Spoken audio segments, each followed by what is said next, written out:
Hello, good evening. Welcome to the Halloween live stream, John Porter and friends. In an irony befitting my school days, I don't actually appear to have any friends at the moment, as none of them have turned up yet. I think the viewers are also the same at the minute, but we're about to find out. Let's see. Apparently, I got 3 people watching. We're off to a half decent start. I mean, I am one of those people. If you are out there, give us a shout. I want to see if the comments work. This is the first time using StreamYard, so we're giving it a go tonight, so we can get a couple of guests on, mainly so I don't have to just talk for another 2 hours and end up reviewing live DVDs. Happy Halloween. Happy second lockdown. I know that I am not dressed up. I apologise. Nothing I can do about that one. Couldn't really be asked, to be honest. And to be honest, you can see like about this much of me anyway. So yeah, tough shit. I wore the crown. What more do you want?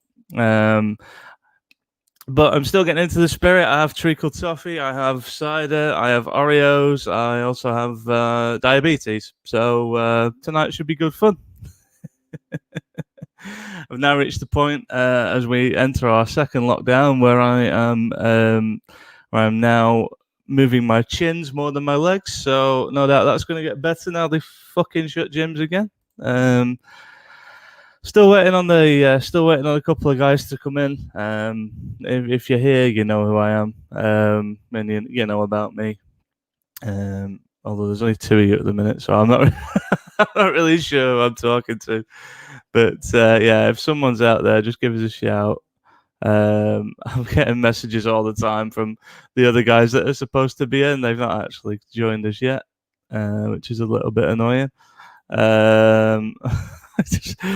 If you are going to talk to me tonight, please, God, use the chat.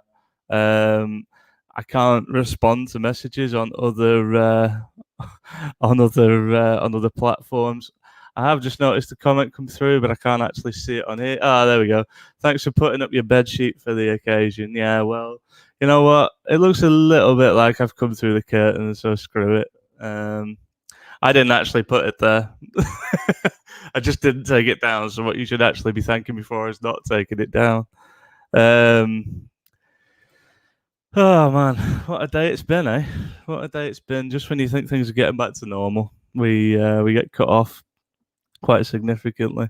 Now being told that I'm going to spend another month inside, I mean, that's no great hardship for me. I live by myself, so it's not like I have anyone else to annoy apart from you lot. It does kind of feel a bit like deja vu, though. I did the first stream back in, I think, either April or May, around Easter time, when we were in the initial lockdown and we were told we could turn the tide in 12 weeks. Sounds a bit King Canute to me. Pronunciations of Canute may vary, but yeah. Nonetheless, here I am again.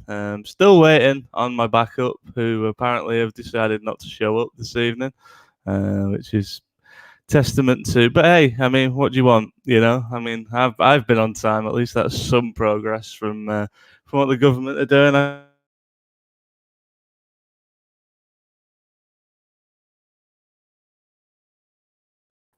Yeah, and this is where the problems are going to start because my mic is temperamental. I think I'm back. Yes, I am.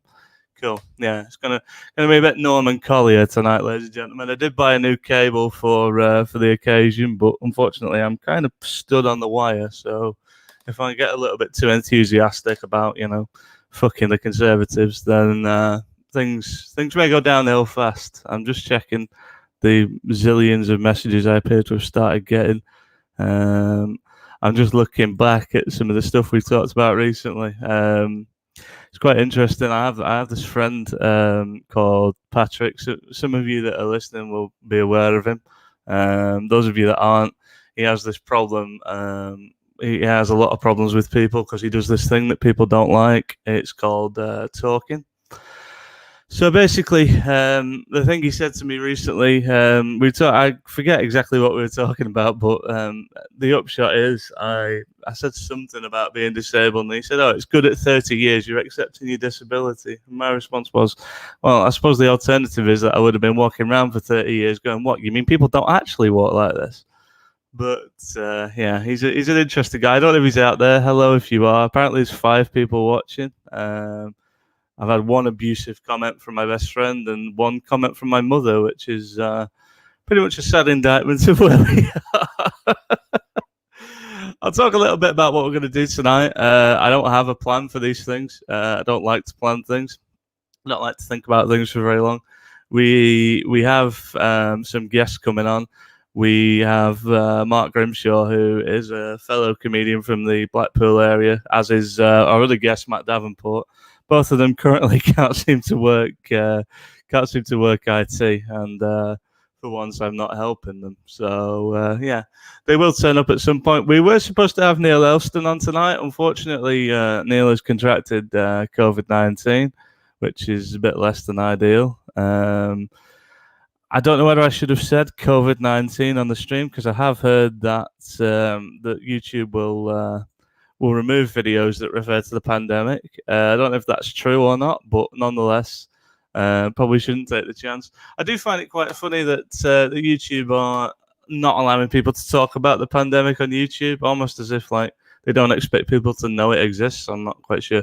Yeah, if you want to watch conspiracy videos about 5G and Bill Gates building a vaccine that's going to kill us all, then knock yourselves out. Apparently, but yeah, talking about it in any sort of comedic context is apparently frowned upon.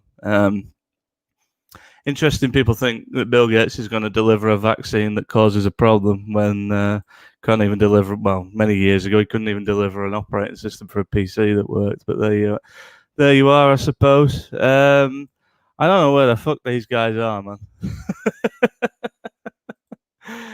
It's typical comedy. You make the best plans to come on time. You do everything you can, and then inevitably some comedians either don't show up or show up late. Mark was actually here, but he's having internet problems. I haven't seen Matt at all, which I don't quite understand what's going on. But yeah, I will introduce those guys to you at some point. One of the big things that we're doing tonight, and you can probably see it going along the bottom of your screen just now. I don't know if it works if I point. No, you can't see my arm. Fair enough. I like how the cameras captured the only parts of me that actually work effectively. Well, I would say work effectively, but then I wear glasses, so yeah, maybe not. Anyhow, yeah, what we're doing tonight is essentially a fundraiser for Manchester Central Foodbank. You can see the donation link going across the bottom there. It's also in the description of the video. Anything you can give will be greatly appreciated by all concerned at Manchester Central Foodbank, but particularly by me.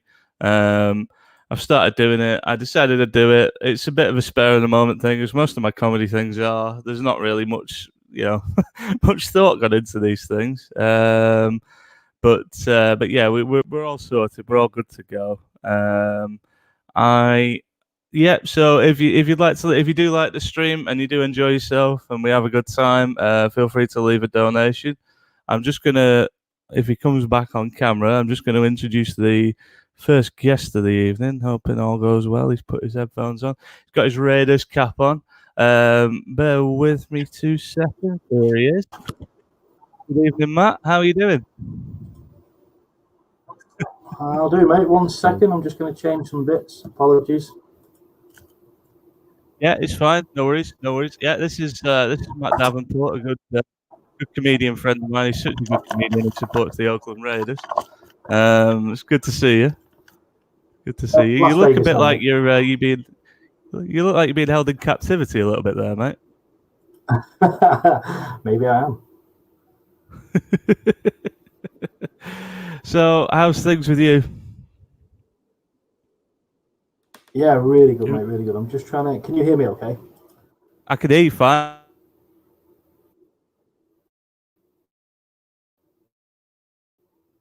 Okay, that is perfect. So there we go. Typically, everything just died on me. Now. I don't know what John's talking about. Apologies that I'm a little bit late. I think he's back now. Looks like he's coming back. Seem to be having a bit of a glitch with you there, mate. Just 1 second. As I'm flying solo. I don't know if anyone can hear me anyway. Hang on, yeah, so my name is Matt. I'm from Blackpool. I have done comedy for about the same amount of time as John. Looks like it could be an issue. Are you there, mate? You still there, mate? You good? There you go. I am, yeah. I think you disappeared for a minute, did you? Yeah, I had a bit of an issue, and you're on a bit of a delay, but I think you're there now. Yeah, it should be. I'll just adjust some bits. And Grimshaw's just arrived as well. Yeah, can I be 2 seconds? I'm just going to get a light because I realise my face is really dark. Yeah, no worries. I've gone the opposite way, so I'm a little bit ghostly at the moment. Let me just add Grimshaw. Good evening. Hello, is this actually working now? It is, yeah. Let's see how long you last this time. We did a little test with Mr. Grimshaw earlier, and he lasted about 10 seconds, I think, before he went into to be fair, lockdown. It was a good 10 seconds. Oh, that's better. We're a bit more evenly distributed now. As a socialist, I didn't really like that I had more of the screen than the other two. So yeah, we fixed that now. I mean, this has been helpful because this is the way that I'm going to be broadcasting 10 hours of US election coverage on Tuesday. So it's lucky about this time to ascertain that the internet works. Yeah, I like how you've crowbarred a plug-in already and you've been on the stream for about 30 seconds. Sorry, how have I crowbarred in a plug? Like, if it was a plug, I'd have mentioned that it starts at 9:30 on Tuesday night and it's broadcasted on Social Distance Warriors YouTube and Twitch channel. I think I asked for that one, didn't I? You did. So yeah, I'm actually going to be on that show as well, guys. I'm on the US election live as we watch America descend into civil war. It should be a good laugh. It's funny you say that. I've actually had a guest drop out because of the fact that we've called the show the American Civil War 2020 live launch show, because they're a guest that lives in America and they're currently having to go through the immigration process. And so they can't appear on the show because it apparently breaks the terms of their forms. Because apparently that title is classed as inciting violence. That's quite funny. I'm quite looking forward to it. I appreciate the fact that you've programmed me to be on screen with comedians that don't like me. It should at least make it a decent laugh.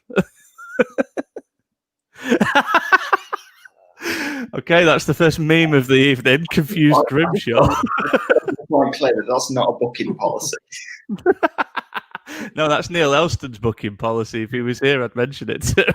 Like, we don't just purposely book pairs of people we think are going to fight, even though it does help fill 10 hours. Mate, I have to commend you for the 10 hours thing. That's just fucking nuts. I mean, at best, I think.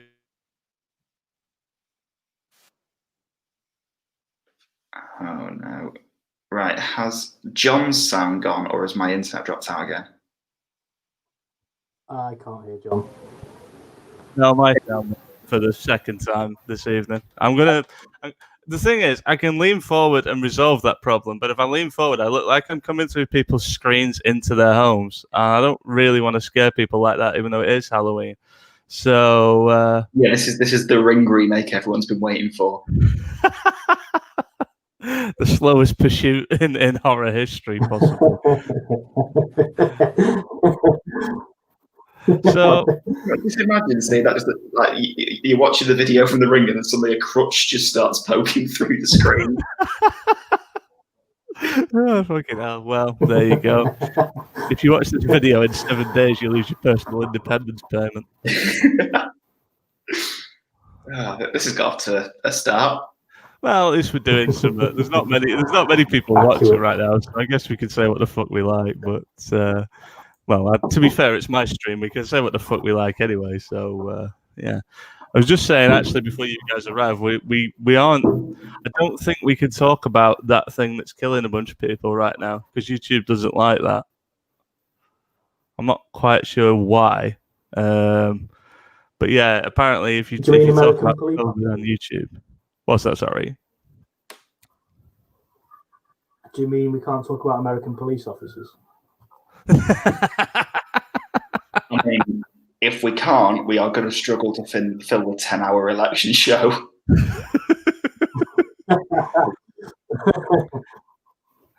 have we got some election predictions then? I'm going to throw it open to the guests and the chat. What do we think's going to happen?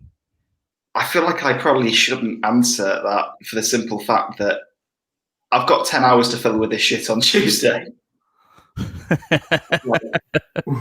we give away all of I think I think Trump's going to win. I can't see anything else but from racist white America. I hate to say it, but I agree. I think Trump's going to get it, but there is the possibility, if you look into how the voting is working this year, that Trump could win it on the night, but it could then be later announced that Biden has won it based on the postal votes. But then there's also the possibility that Trump could go through the Supreme Court to discount postal votes and therefore make himself the winner based on what happens on the night. And the reason that Democrats are more likely to win on postal votes is because they're more likely to believe COVID is real.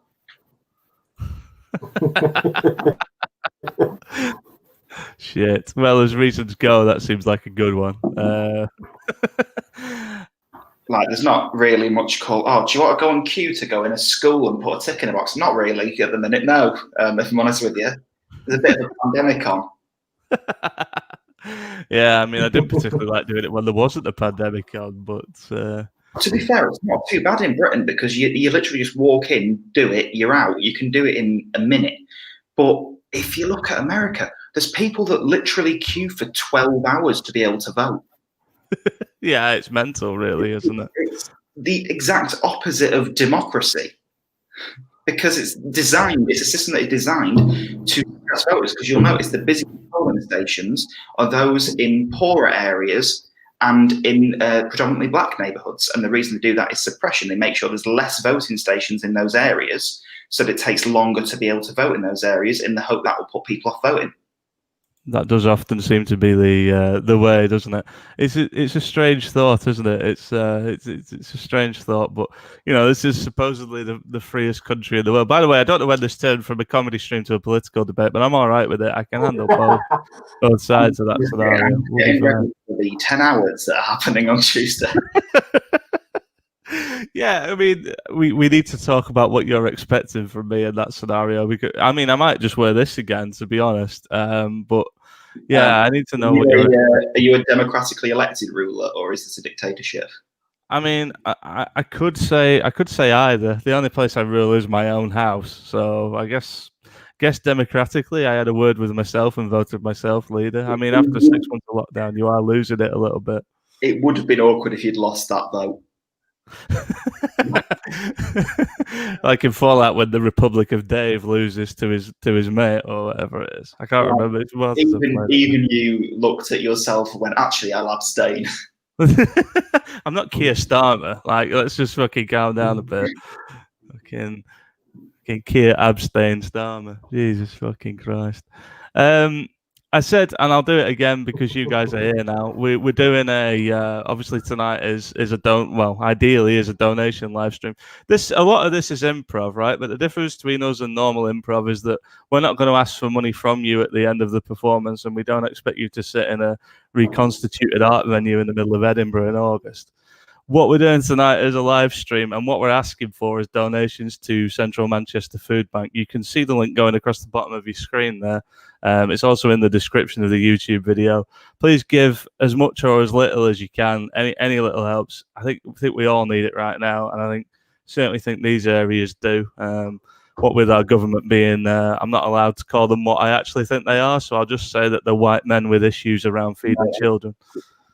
You can actually say cunts on YouTube. It's fine. Can you? Yeah, you can. That's good because I think I've said it twice already. There's enough of them on YouTube.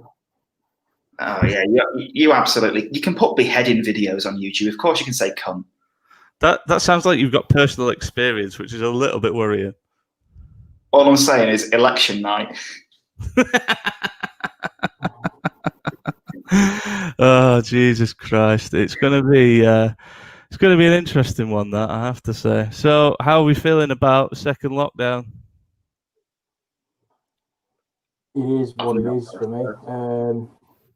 I think it was inevitable. I think it was going to happen. I think it's probably the right move at the wrong time. I think it could have happened earlier. sooner. We've already talked about American politics. I don't really want to go into Tory Britain at the moment because I feel like I'll punch my laptop at some point. Well, it's a way to get donations. It's a bit Black Mirror, but I'll take it. I think the greatest trick that the Tories have managed to pull on the British people over last year is convincing people that we've actually had a lot.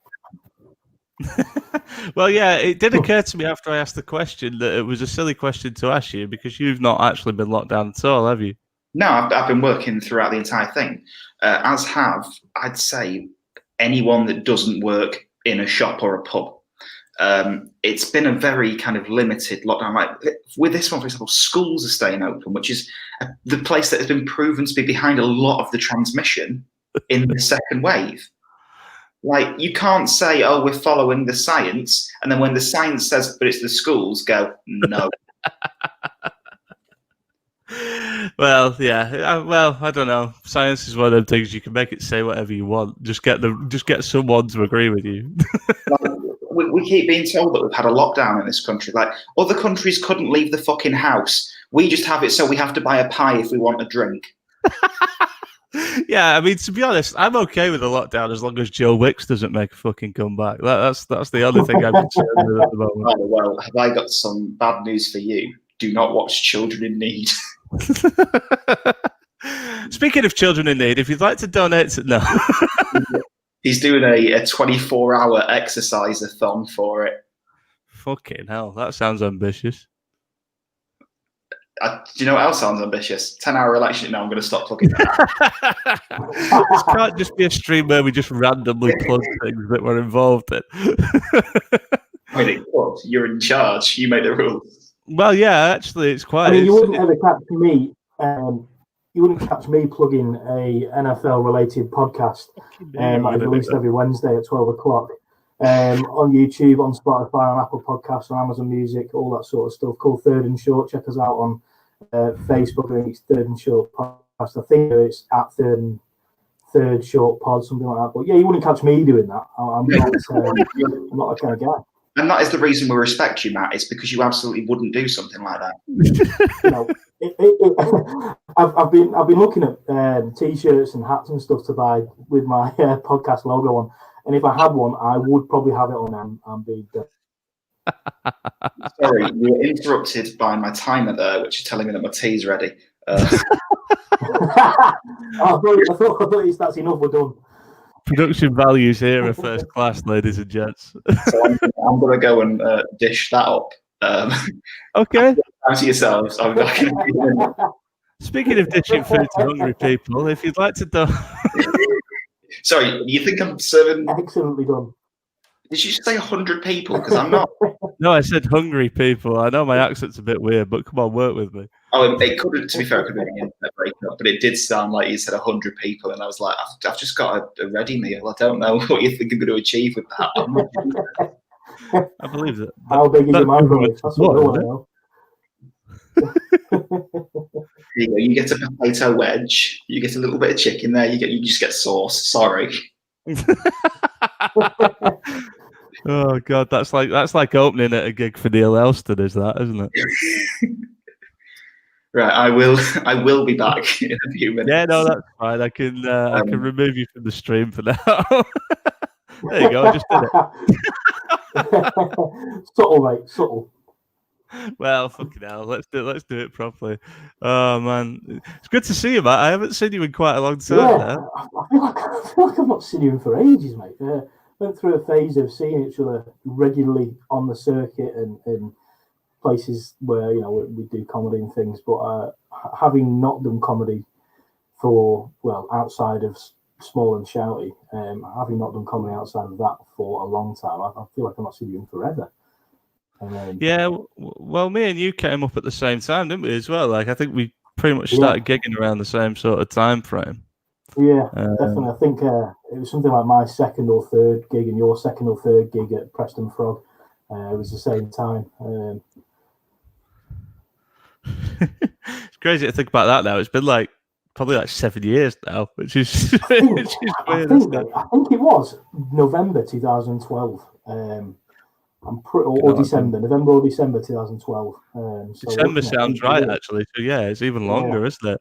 Yeah, so looking at 8 years, almost, mate.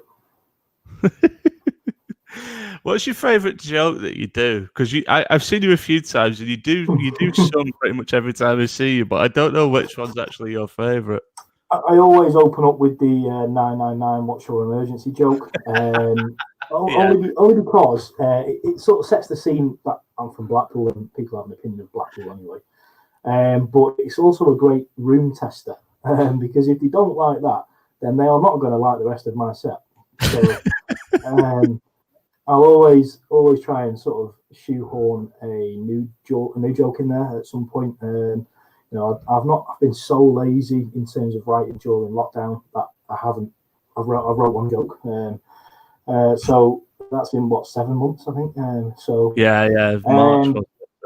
Yeah, it was actually my daughter's birthday, 23rd of March, when the lockdown was announced. So I'll always remember that date, Luna's 5th birthday. But I think because I do a lot of hosting for Small and Shouting now, I tend not to write new jokes as such. I tend to just try and hound on the audience, as you've seen me do, I'm sure, before.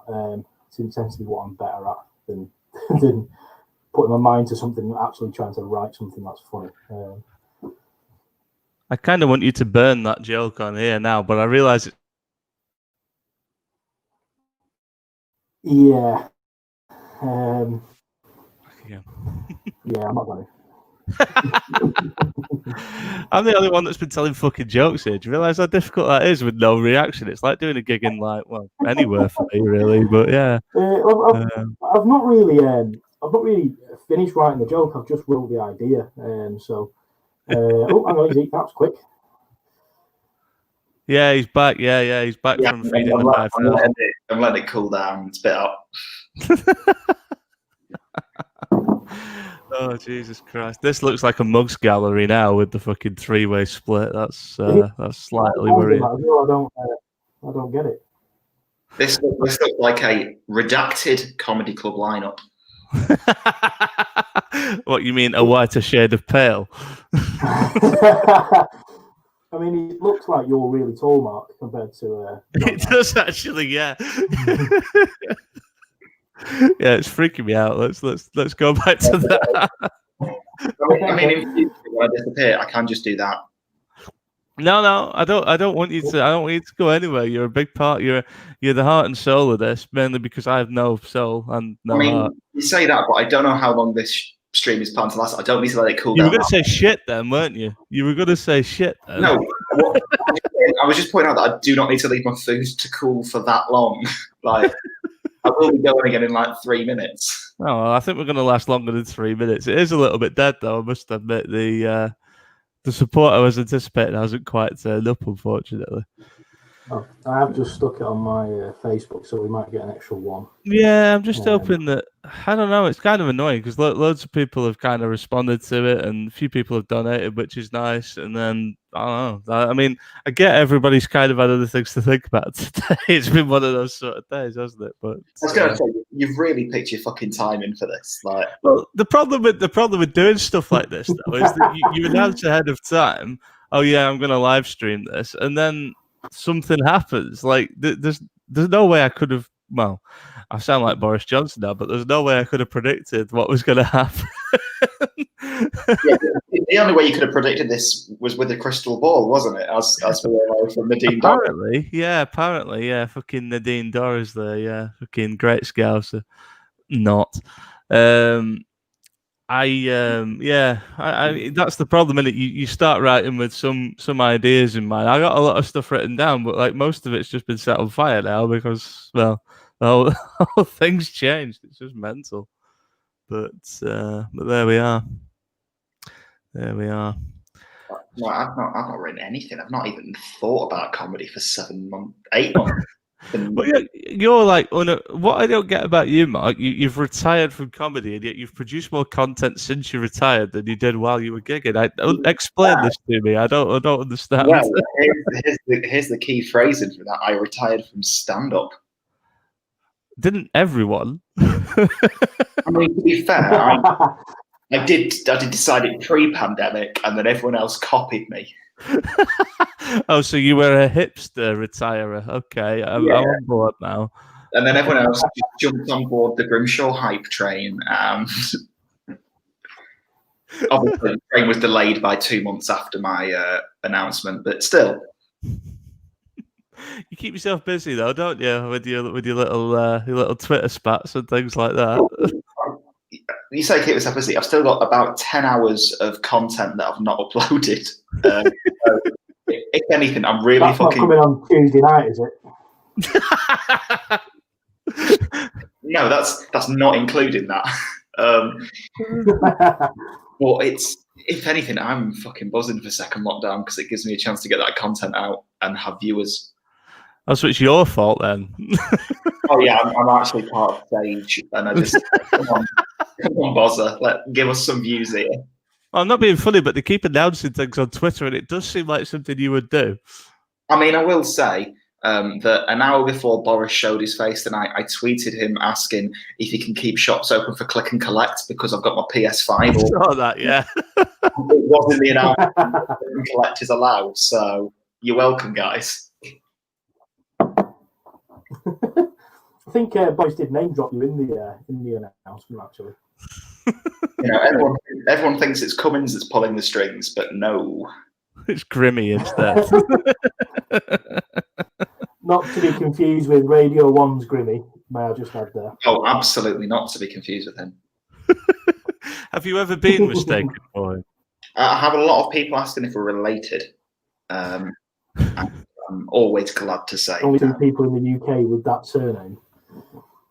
No, there is another one actually, which there's an X Factor contestant called Aidan Grimshaw who is also from Blackpool. Who is from Blackpool? Yeah. So a lot of people did assume that I was related to him when he was on X Factor. Funnily enough, not had that one for a fair few years, but that's the nature of X Factor for you. I think more people know who you are than know who he is now. To be fair, of all the things I thought we'd talk about tonight, Aidan Grimshaw's X Factor appearance was not on my list. What year was he even on X Factor? I can't even remember how long ago that was. I reckon he's got his name on Google and he's just glad that someone's mentioned it for the first time in 6 years. We'll have to tag him in the comments. If he gets a Google alert, we've definitely just kicked something off there. It'd be his first one for like fucking 7 years or something. No, I think he was on X Factor 10 years ago, 2010. There you go. You see, I didn't know that. There you go. One of the best things to come from this pandemic is that there isn't any series of X Factor yet. So every cloud. I mean, you say that, but it did stretch out Britain's Got Talent quite a bit. That's true. Yeah. We had two batches of Britain's Got Talent as opposed to one, and now The Voice is back. So really, it's just spread it more. But the whole country, we're at the point where Boris's important lockdown announcement got bumped off BBC One because of Strictly Come Dancing. Yeah, that's kind of crazy to think about, isn't it? They would rather keep the population so in line, like fucking hell. I don't know. It's just mental to me, is that? But there you are, I mean, don't get me wrong. I was annoyed at pointless celebrities being cut, but skipping for Strictly, nah. Got to do better than that, way. Well, again, it's like with this. You can plan your schedules out all you want. Nobody could have foreseen this. You need a crystal ball, or the ability to read numbers would probably have done enough. I don't think a crystal ball was necessarily required. I think you're being too harsh, John. They were just following the science. Jesus Christ. Devil's advocate. Well, I hear that's very profitable in comedy these days. So maybe you're going to make a comeback. Are you trying to cancel me here? Well, no, but I can do quite easily.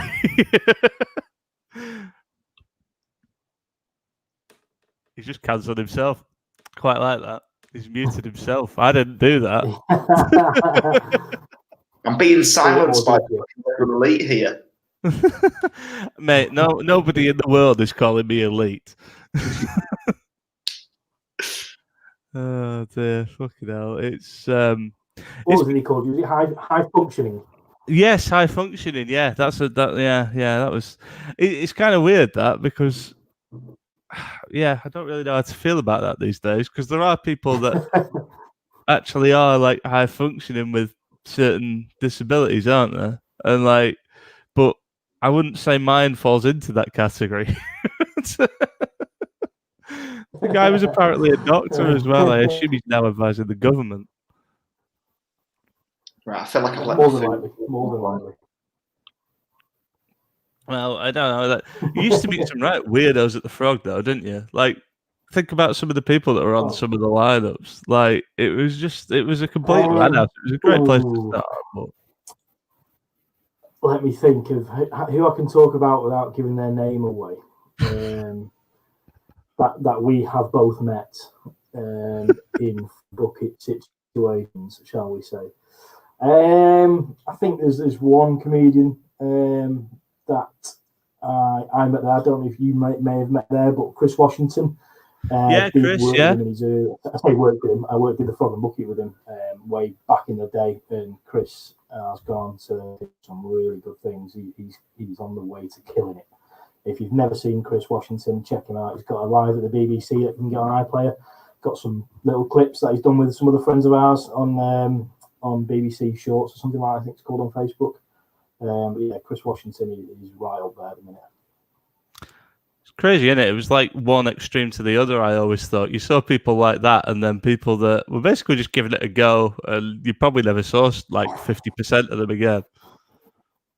I remember I saw a guy, and for those watching who've never been to the Frog and Bucket, way back when we had one in Preston, it was the Beat the Frog was very much you got the last 5 minutes before 3 members of the audience hold a card up and vote you off. A little bit ruthless at times. I think it sort of, if you were good or confident, you sort of tended to do well. If you were terrible, your potential comedy career would be over after one gig. And I think I saw a guy. The rules were you had to have your own material. You couldn't steal someone else's jokes. You couldn't be racist, sexist, homophobic, all the usual stuff which you don't really want to see on a stage anyway. And I saw a guy. He came up on stage. He tended to give you a minute's grace before you could get voted off, I think. And the host had at the time it was David Longley, who is another fantastic comedian. But David Longley had a little thought somebody was racist, homophobic, sexist, and so on. Honk the horn. And this guy came up and he did his opening joke was, I was talking to a girl at the bar and I said, can I smell your feet? And she said no. And I said, it must have. I mean, I know where that joke was going, but I'm not sure what happened to Matt's audio. Apparently that joke was just too much for YouTube. Yeah, I think a very old. Oh, he's kind of in and out. I don't know what. I thought he's Norman Collier now. I don't quite know what happened there. Oh, he's gone. I feel I was about to turn my video. I think so. Yeah, no, I don't know where I got to him, but yeah, the guy told that joke, and David Longley honked his horn to have him kicked off. It's an old joke. It's not his joke, and the crowd booed to get him back on because it was literally the first thing he said. So David Longley said, "All right, have it your way. Come back on." And he came back on, and he was booted off after about a minute and a half, and it was one of the most awkward things I've seen at Frog and Bucket. And David Longley just came back on, cool as you like, and just went, "That was your fucking fault." And it was brilliant. No idea of the guy's name. I don't know. I've never seen him before. I've never seen him again. But it's one of my favourite moments from the Frog and Bucket was witnessing that. There was a guy I saw years ago. Well, first of all, I'm going to tell my story, which I know both of you will know because I've told it on stage before. Before we do this, I'm just going to warn you. I'm turning my camera off so I can eat without being seen, but I'll leave my mic on so I can. That's fine. That's fine. We haven't opened our OnlyFans accounts yet, so don't worry about it. You say we? I might have done. costing me more than electric these days. Yeah. It's Depends but what you yeah. can do with a mobile phone. I'll tell my little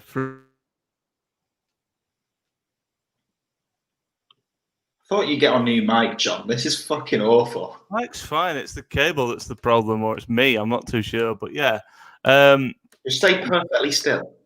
Well, that should be easy, but it isn't. I think you're one of the ones that stands the best chance. Yeah, you would think so, wouldn't you? But yeah, to be fair, it's only like the use the word stands there.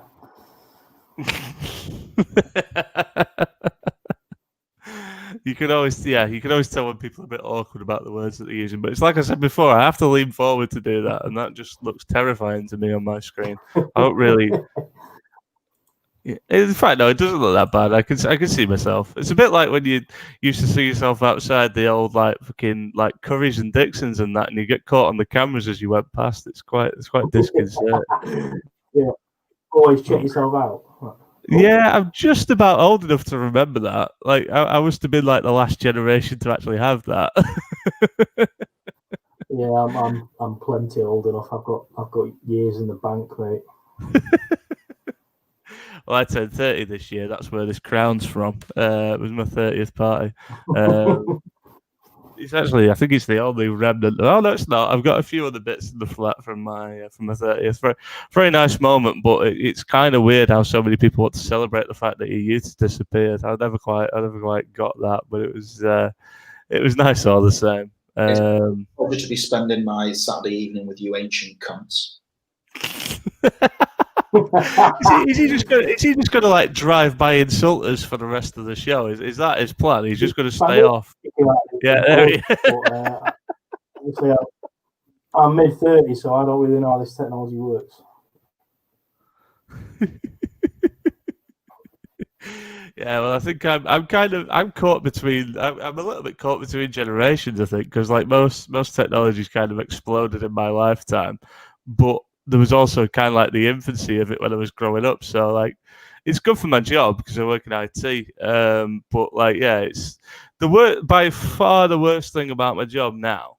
It's not so bad anymore. I don't deal with as many people directly as I used to, but there are many things you can hate Graham Linehan for, right? The fact that he's a raging transphobe is definitely one of them. Try ban me for that, YouTube. But one of the worst things about him is what he wrote in the IT crowd when he wrote the turn it off and on again thing, because I swear to God, if I had a quid for every time I'd heard that, I could fucking retire. Like, it's, yeah, it does my head in. It's, it's just one of those things you hear a lot. And it's just, I mean, don't get me wrong, it fixes most things. That's why we say it. We don't say it for the hell of it. But it's quite funny, actually. I was testing streaming earlier, and it wasn't working, and basically Reboot fixed it, but I didn't really want to do that. But like, yeah, there you go. But yeah, getting yourself out of the job there, mate. Well, yeah, I know. You got to be careful, aren't you? You got to be careful, especially this day and age. Oh, hang on, he's back again. What's he going to sort of the technical issue we had to that was that my internet wasn't working, and the follow-up advice for that was, "Are you sure it's plugged in?" It really is an accurate script.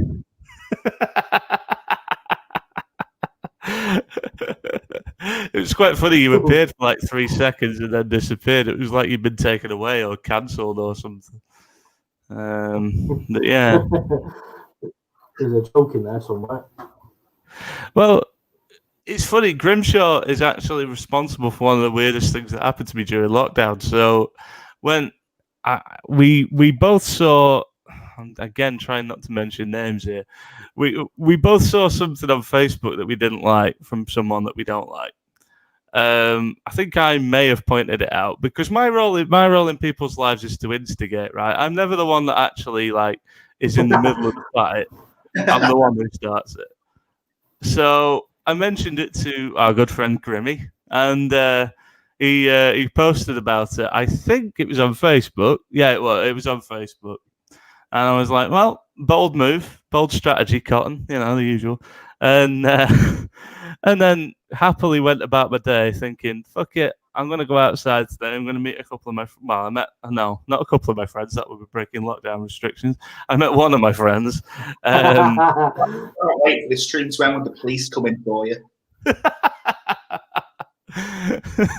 It's more likely to end with the fire department coming for me because somebody sets the fire alarm off in this building about once every 2 weeks at the moment. Not quite sure what's going on there, but yeah. So get out of the flat. What's that? Sorry. They just wanted an excuse to get out of the flat.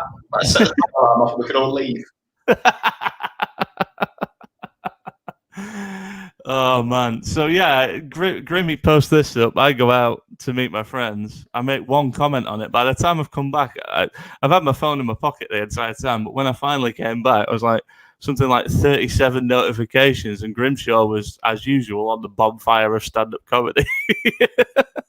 Burn the witch. It was quite entertaining. He wasn't wrong. Grimshaw really is wrong. That's the problem. But he likes to upset people when he does it. That is a lie. Not the bit where I'm really wrong. That's true. I don't like to upset people. It's just a natural byproduct. Well, the thing I have noticed, Mark, is you speak with a lot of speak is the wrong word. You tweet with a lot of confidence. You're very articulate in how you put your point across. And unfortunately, I think the people that you're dealing with are not exactly the smartest people in the room. And it's a very concerning situation if I am the smartest. That is a sign that we need to move rooms. But on the other hand, they get weekends at hot water, so. Yeah, well, I'm spending my Saturday night doing this. So I know. Careers in the toilet, mate. Careers in the fucking toilet. I don't even. It's just one of those things. And I think, to be fair, like I've quite enjoyed not. In some ways, I've enjoyed not gigging. I didn't like traveling around. Like I used to do it loads, and then I had a gig in Mansfield. That's about the extent of it. But yeah, I don't know. Have you ever had a gig that's made you want to quit completely, Matt? Many a gig, mate. Many a gig. I'll talk about perhaps the one that sticks in my mind the most, and this is showing hopefully far I've come as a person. But back in the day when I first started doing it, 2012, 13 or so, I was lucky enough to be in the Preston Comedian of the Year thing that they did at the Frog and Bucket. And I was full of confidence. I've won it a few times. They beat the Frog. I won it a few times in a row and did stuff up regularly and was massively cocky and arrogant about my chances. I'm going to blame a couple of people who were there often, as they told me on the night that I should be I should be up there in the top three. I think I came fourth or fifth, and I spat my dummy out. It's the first and only time I've ever had any card up at the Frog and Bucket. I had two, and I massively spat my dummy out and said, I'm not doing it anymore. And then I had to have a word with myself, and I was like, what am I on about? I've not even been doing a year. I'm being a bit of a bellender. And it was more of a reality check for me. As like I didn't like the person I was becoming. And as it happens, I've turned into a bigger knobhead since then. So, but yeah, that one sticks in my mind is I didn't like where I was heading at the time. So I took a short break from it, as I've taken so many short breaks from it, which turn into longer breaks, and then I miss it, and then I do a gig and I love it again, and then I do a few more gigs and I get pissed off and then quit again. I mean, there's a few. I gigged at I did a show at a pub in Blackpool many moons ago. It was raising money for charity. I managed to sort of pay everybody expenses. And you'll probably remember me talking about this particular gig to you at the time, John, that one of the comedians successfully ruined the evening by being ridiculously offensive. It was just a pub that people were eating in. I think I know this. Second pub to perform.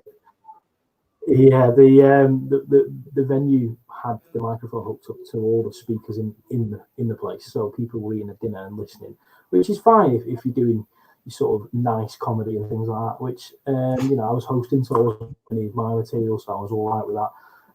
But this particular comedian, they were very offensive at a time when people were still eating, and the landlord of the venue turned the microphone off. So this particular comedian went on to scream their displeasure at the venue, at the people who were working behind the bar, at the landlord, the bar manager, ultimately shutting down the gig. There was some great comedians that night as well. I had Lindsay Davis on. I'm pretty sure I had Neil Shawcross on. Almost certain I had Tom Short as well. But this other particular comedian, they were a bit of a prick. So I think I know that story, and the reason it sticks in my mind is because if it's the one I'm thinking of, they were at a gig with me earlier in the night. That is the one. Yeah, I thought it was. And that was actually one of the more bizarre gigs in my comedy lifetime as well. It was a strange night for everyone concerned. I actually think I was supposed to gig for you as well. Like, I was going to come to the other one. But I think by the time that one had finished, I was kind of like, nah, fuck that. Do you know what's funny as well? That particular person had the audacity to message me and say, can you send me my £50 fee? A few days later, bearing in mind that this particular person still owes me £275 for 3 gigs I did for that person in Blackpool when they started their own comedy brand / night. That they had me hosting, they had me closing, and they also had me doing an extended set. It came to 275 quid over 3 gigs, and they didn't pay me. I wasn't particularly bothered, but then that person had the audacity to text me and said, have you got my 20 quid? That's what I love about stand-up. We're also principled and socialist and left-wing until money's involved, and then we want it regardless. Yeah, that's. Have you got that 20 quid though, mate? Because I do need it. I think one of my favourite ones, and I don't want to say too much information because I'm on decent terms with this person, but I did find it funny at the time and still do.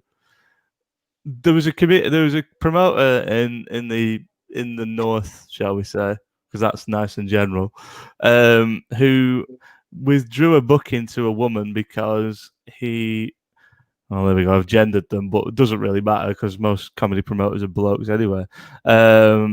He withdrew is you've made not 2 promoters. Well, yeah. So he withdrew a booking for a woman act on the grounds that the audience wouldn't like it. This is after he's booked her and told her she's going to get like however much money it was. So anyway, the comedian posts this on the comedy forums because that's the way to get things resolved in comedy. Don't actually, try and deal with it in any sort of legal fashion. Just post about it on the forums and shame people into it. That seems to be the current way.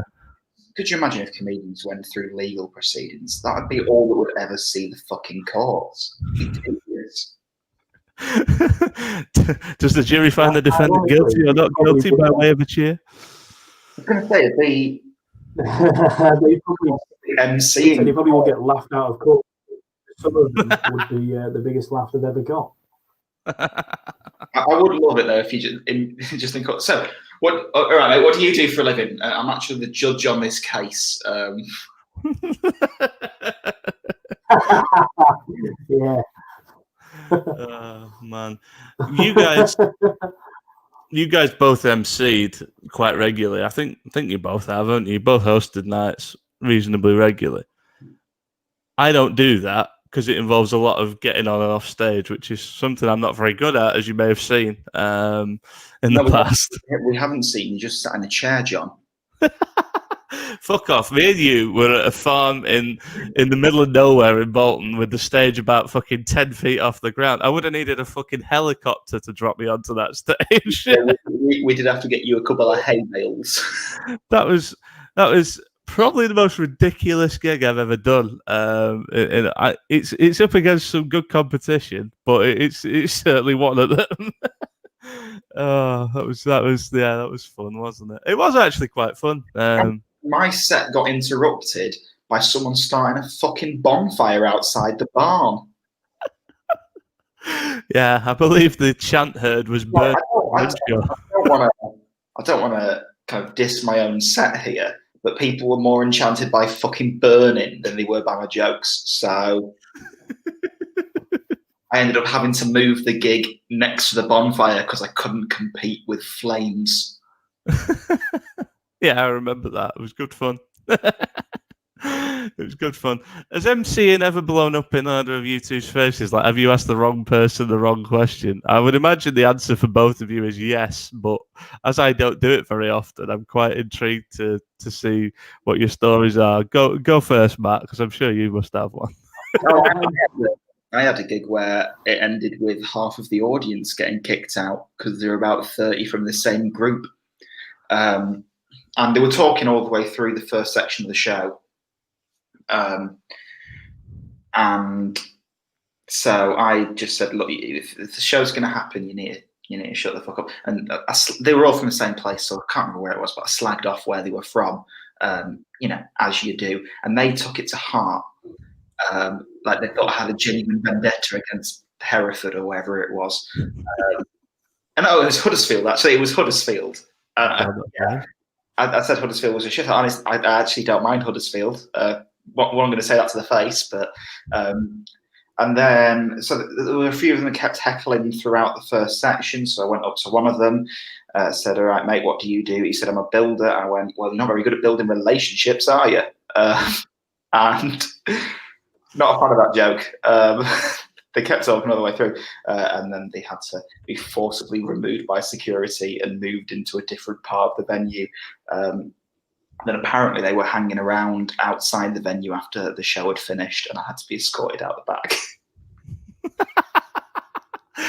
I didn't fucking know that story, Mark. Why didn't you tell me that? That's brilliant. Funnily enough, it's not really a story I tell often because it's not a pinnacle of the comedy career. I think it's you don't use it as a reference, then. Yeah, considering I actually quite like MC, and that's the one thing I'd want to go back to. That's not the gig I tend to brag about. Oh, fucking hell! How about you, Matt? Nothing massively, nothing like that. Anyway, I like to think if somebody did want to have a bit of a do with me after a gig, I'd quite fancy it, to be honest. I am from Blackpool. I fancy my chances. There were 30 people in that group. You would not have taken them on yourself. Yeah, I mean, no, you're right. But one-on-one, I'd fancy my chances to get the first pump in and run off. But no, I've not had anything like that. The only one I can particularly think of was it's quite big. It was fairly full. I think probably something like 150 people were in this particular one years ago. And I asked I wasn't so much hosting. I was doing a set, but I asked I wanted to do a bit of audience work, and I asked a group of people older than me, shall we say, where they were from and that sort of stuff. And it turns out they were on holiday from Scotland, and I just went in on them a little bit because it was in Blackpool, and I was like, "Oh, what, I won't go into what I said, but I basically rinsed them for having their holiday in Blackpool, and I love Blackpool. I'm quite open about it. And this was I was on early, and there was a little interval, and they never came back after the interval. So the person who was running the gig said, we lost 4 people there. So I just sort of said, "You fucking paid, so what's the problem? You got the fucking ticket money." But yeah, that's the only one I've really had where audience work hasn't really gone my way as such. They just fucked off. That was it. The Huddersfield 30 demanded a refund. Well, I don't know if these four did. They might have done. I was long gone before the end of the show, so. I mean, the key thing is I still got paid, so that's fine. I don't think anyone can beat the story that I have, and I've never MC'd, but I've been in attendance when people that I'm friends with have MC'd, and didn't see this happen, but I heard about it almost as soon as it did. I was at another gig.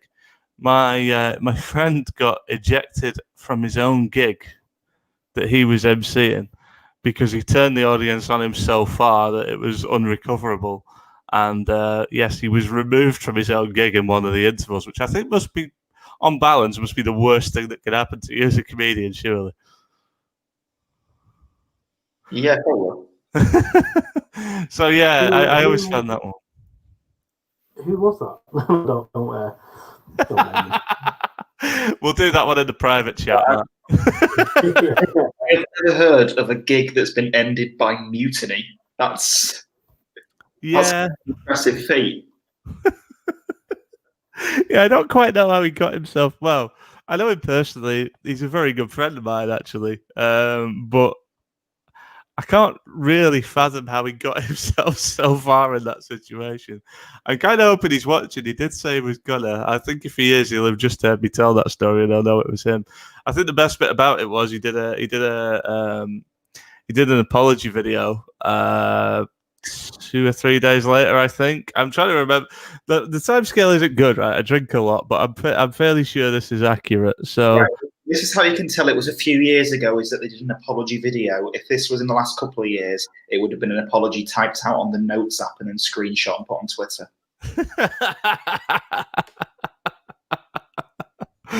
Yeah, that's a good point. That's a good point. He posted an apology video, and I wish I could find it. I'm fairly sure it's removed from YouTube now, which is a shame. Not because I don't mock him for it. I don't think there was anything wrong with what he did, but it was just funny how he did it. It's exactly how I would have expected him to deal with the situation, and it was just, I don't know. It was like he was pretending that the bit that got me when it started. He's like, if my hand's like where he's walked from, he's walked across like this. And then he's acted like he's surprised by the camera being there. The only problem with that was it was filmed in his own room, so I don't really know how that was supposed to work. But yeah, now I know how I'm opening the election show on Tuesday. Oh, hello, I see you there. That's almost a dead recreation. I'm quite impressed with that. Oh, fucking hell. It's funny, isn't it? We've all been in comedy for a while, haven't we? I think I was talking about this with Matt earlier. Matt and I have been going for quite a long time. I can't remember when you started, Mark. I remember when I first met you, but I don't know when you actually how long you've been going at that point. So it's 5 years on the 23rd of November, I think it is. 24th of November. Just under 5 years. Well, that's pretty good. I didn't know exactly how long it was. I remember meeting you in 2016 at Edinburgh. I think we did Tom Short's show together, which was good. I enjoyed that. But yeah, we've all been in it quite a while, and it's crazy the amount of people that have come and gone in the time scale that we've been doing it. I'm technically one of the people that's gone. Yeah, I know, but you've come and gone and come back again. So I'd gone again and then come back again, and then. Didn't listen to logic, and I stayed for a bit, and then I regretted it, and now everyone stopped from doing comedy by law. There are definitely some people that should have been stopped doing comedy by law a long fucking time ago, but I wouldn't have counted you as one of those people. Oh, I would love it if there was a law brought in to ban specific people from comedy. That would be just the height of pettiness. That would actually be imagine in terms of names everybody knows, who would you want banning? I'm talking TV level. Yeah, well, this is the thing. That's the situation I was just imagining. Imagine running for Parliament, running to be an MP, and just going, if I get elected this evening, I will make Jack Whitehall illegal. Just I reckon that could be a vote winner in some areas of the country. I reckon that could take a marginal seat if you just went, I'm going to make it illegal for him to ever go on holiday with his dad and film it ever again. Yeah, please God, hurry up, Mark. I'll back that. In fact, screw the donations. Let's donate to Grimshaw's campaign. Apparently, I've just won Coventry, so. I mean, me personally, I would. I'm not a fan of John Bishop anymore. So I'd have to work hard to win those Scousers over, I'm afraid. But Matthew, I'm pretty sure. I think you'd be all right, Matt. I think you'd be all right because he's not a real Scouser, and the Scousers know it. Yeah, you have to run in Liverpool City because they'll be like, oh yeah, get rid of that wool. He's from Runcorn, isn't he, or somewhere like that? I'm sure I've seen that somewhere. Oh yeah. Yeah. Why? Who are you? I mean, this is the height of cancel culture, isn't it?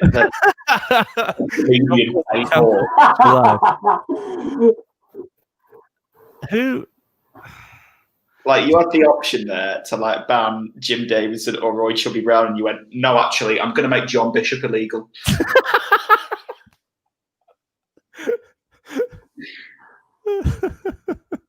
Yeah, I mean, I don't think Jim Davidson or Roy Chubby Brown have done much TV work recently, so there's my excuse why. Jim Davidson's done Good Morning Britain. That counts as TV credits. Well, if working with Piers Morgan is not punishment enough. I mean, all I'm saying is that if I got the opportunity, I would happily put As Seen on Good Morning Britain on a poster. Well, that should be really easy, Mark. Just say something on Twitter that Piers Morgan disagrees with, and I reckon you'll be on by Tuesday. I don't even need to say something he disagrees with. I just need to pretend I'm being silenced, and then I'll get on talking about cancel culture. So I'll end this stream by saying something hideously offensive. You cut me off, and then I can go, look, political correctness is silencing me. You could do that. You could do that, but I won't do that to you. I mean, it's not a thing that you would be doing to me because I'd have to say the hideously offensive thing. No, I'm not going to say anything hideously offensive. Oh, I've just realised I could just leave you on your own right now. Well, what they don't know, viewers, is that I could just as easy kick them out as well. If I really want to be on my own, I can make it happen. Fucking do it. What kind of threat is that? You got nothing else to do, otherwise you wouldn't be here. Well, if they're going to make my life more difficult, I'm going to do it for them. Hey, listen, I believe in helping people to do what they want. If they don't want to be here, that's fine. Yeah, we've all got much better places to be right now. Well, I feel the same about anti-maskers. If you don't want to wear one, that's fine with me. I just hope you catch COVID and die. Yeah, you're getting back from YouTube now.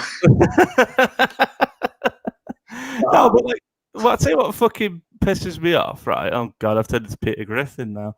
I'll tell you what really grinds my gears.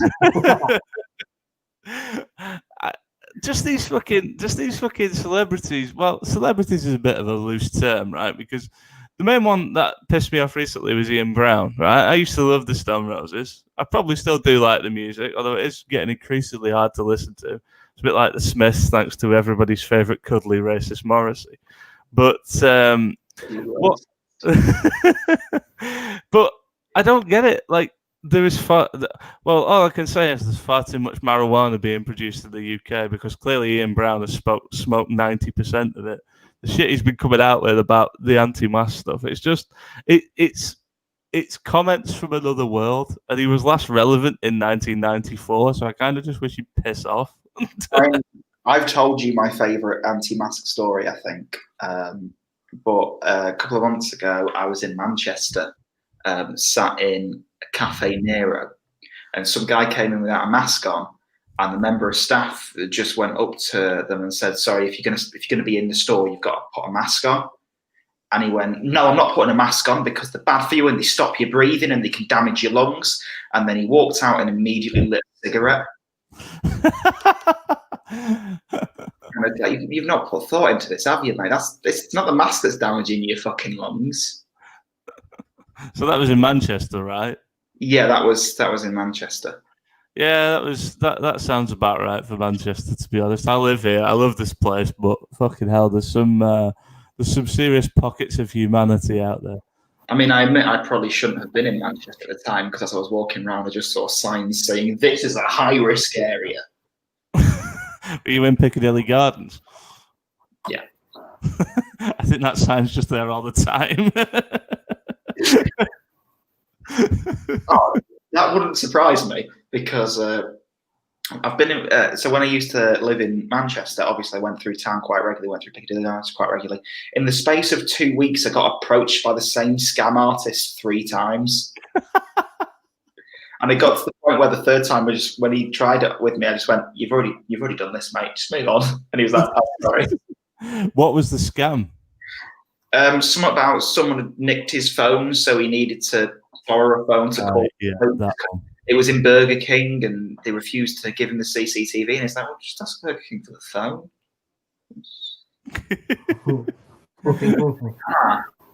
I get all the fucking nutters, me, if I'm ever walking around the city centre, because the thing about stuff like that, this is a controversial phrase to use. I'm going to have to run quickly because I need to get my charger. Yeah, no problem.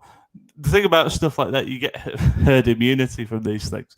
If you're in a group of like 10, 15 people, not necessarily with them, but just like walking with them, you can avoid most of the scammers, right? Because they won't pick you off. But like, I'm probably one of the people that moves the slowest in the world, right? Tectonic plates move faster than I do. So I'm usually about a good 10, 15 steps behind the rest of the people. So I just get picked off by every nutter going. Like, I've been offered spice several times. I've been offered. I'm surprised that they didn't see you walking and think you were already on it. No, that just happened in Edinburgh. I did actually get mistaken for a homeless person in Edinburgh, which was probably the low point of my comedy career. When you say mistaken, do you mean somebody knew a homeless person and they thought you were him? No, someone tried to give me money because they thought I was homeless. Oh, which is that not the idea of going to Edinburgh trying to get money? I guess it's whatever. I mean, whatever works, I suppose. I mean, it's a method. Don't get me wrong, and it was like I was beginning to run out of cash, but I wasn't exactly enthused by the whole thing. I mean, I try and give people money where I can. It's fair, but like, yeah, getting mistaken for them it made me think how tired and how like worn out I must have looked at that point. I mean, in fairness, I had just climbed the hill, but that's pretty much the way that Edinburgh works. Everything's a hill, so it was. In the space of 2 months in 2017, I went to Edinburgh and then I went to San Francisco. How the hell I've still got legs and they're not reduced to dust, I have absolutely no idea. You mean, I imagine you could probably walk fine before them trips. Yeah, it's crazy to think about now. I don't think I could do it now. I've actually spoke about your San Francisco trip on the podcast, the Third and Short podcast, which is available on all good podcasting platforms and on YouTube. But I've actually mentioned you that podcast. Say that again, mate. What time and day do you release episodes of that podcast? It's it's funny you asked that. We release it on a Wednesday at 12 o'clock, and it goes out to Apple, Spotify, Amazon Music, and YouTube. It's 12 o'clock on a Wednesday. Oh, so that means, right, that on Tuesday night you can stay up all night and watch the election coverage on Social Distance Warriors, and then when that finishes at about 9 in the morning, you've not got long to wait for the next episode of the podcast. Do you know what? I mean, I might do that. I mean, give me a reason to watch your 10-hour marathon of the US election. Oh, there's absolutely no reason. There's no reason for us to make it. Nicely done. Mark, by the way, your video isn't working properly. Mark's picture, yeah, it's frozen and it looks like Well, it looks like something from The Purge. It looks a bit like Sinead O'Connor. Has that fixed it? No. It does not, though. I'm going to leave a second and see if it works. Okay. You look like a blow-up doll. Do you know the only thing that hasn't been plugged on the show is what we're actually doing the show for? So let me just do that for a second. Guys, I know there's not many people watching, but I appreciate those of you that have shown up. I've seen a couple of donations come in. Really appreciate it. You can see the link going across the bottom of the screen. We're doing this for Manchester Central Foodbank, who need the help and support right now.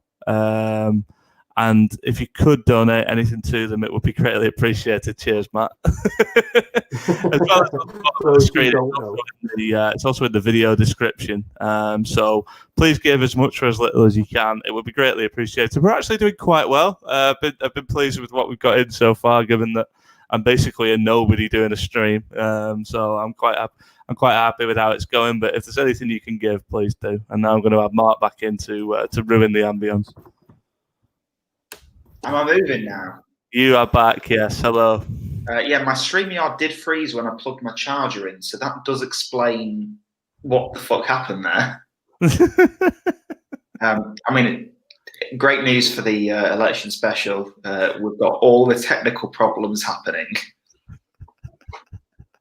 Yeah, I can't wait until you die in like hour 2 and can't get back on, and then America just descends into civil war while you're. You can't wait until I die in hour 2. That's pretty much. We're actually in hour 2 now. So maybe John. What's that? Sorry, Mark. That would be most appropriate on Halloween night. I've seen a horror film like that. I don't think it involved 3 comedians. Oh, sorry, 2 comedians. Matt's retired. Actually, are you also retired, Matt? No, I've not done a stand-up set in a long time. I've been hosting that Small and Shouty with Kieran. So I guess I've been retired for about 7 and 10 months, mate, probably. But yeah, I honestly don't think we'll ever get back to, not anytime soon anyway, get back to proper stand-up with people sat next to each other. Oh, imagine that. Yeah, no, it's kind of weird, isn't it? I spent most of my time wanting the audience to fuck off usually, and now they actually have. I feel quite sad about it. Yeah, we did. Kieran and I did get told we could a few months ago. We could pick it back up at Dirty Blondes, but with a capacity of 43, I think it was, which meant with what we were trying to do, which was make it sort of cheap and cheerful on a Wednesday, it meant we're going to have to push the prices up and make it not as cheap as it was. And it just, for me, wouldn't have worked as well. We had tickets at a £5, and we put on some recent acts at the other venues. We had Big Lou, had various different people, but I thought because we were able to do it for £5, we were doing okay. I think the only one we actually managed to get Dirty Ones was end of Feb. It's a very, very, but it was as many people as was allowed within the laws of the health and safety people.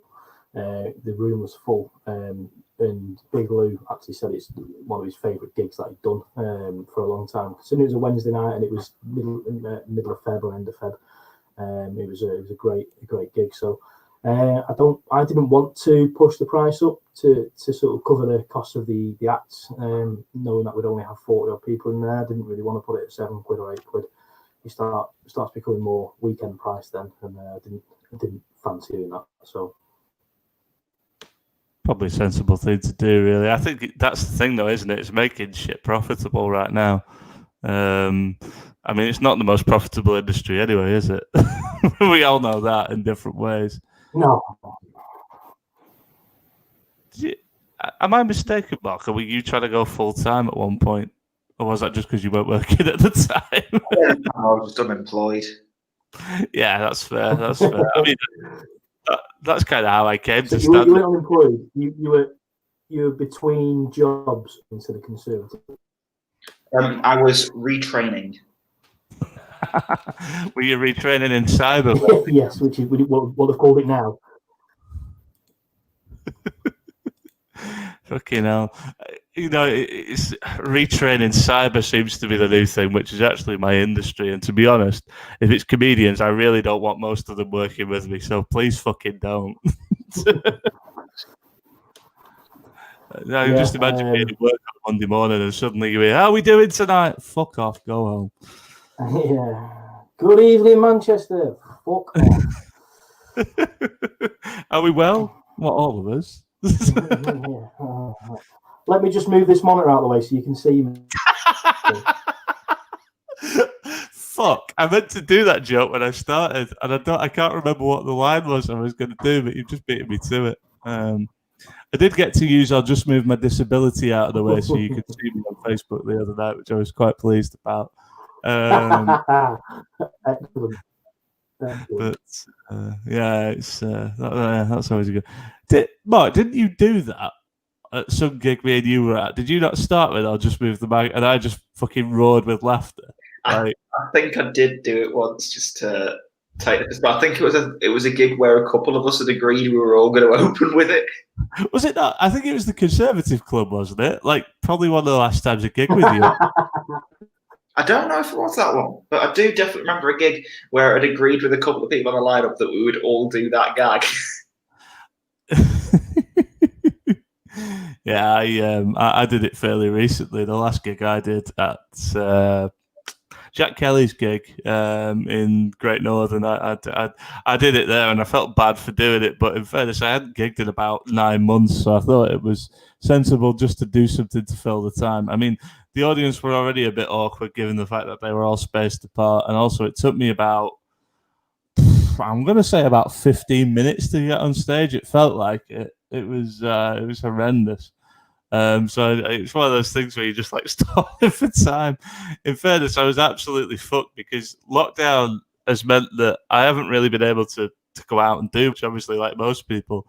But it has it's had a good effect in one way. So it's fixed my dodgy knee, which has been bad for quite a while. But like, also I've not used my legs at all. So like, it goes to this gig, and I don't know if either of you've been to Great Northern in Manchester. You probably will have done at some point. But I got dropped off at the wrong end of Great Northern, so the gig was completely at the other side. Is Great Northern where the Odeon is? Yeah. The AMC? Yeah. Yeah, that's the one. And so I got dropped off at the wrong end, and the gig is in like the bar on the second floor. So it's like I had to find a lift, which is surprisingly hard to do in a building that size, and also I was at the wrong side of the building anyway. Jack thankfully came and dragged me out, and he's bless him though, like because I rang him and basically said, "Jack, I don't know where I'm going, and my legs are shaking because I've not used them for like 9 months." He said, "Where can I find you?" I said, "Well, I'm just outside the Odeon, sat on Thomas the Tank Engine." Which was a slightly unorthodox thing to say, but that seems like a pretty normal sentence for you, to be fair. Well, he found me, so it must have worked, right? But yeah, by the time I actually got to the gig, I could barely move. It was, but it was good. What's that? Sorry, Matt. I have to say, what name does Thomas the Tank Engine go by on a weekend?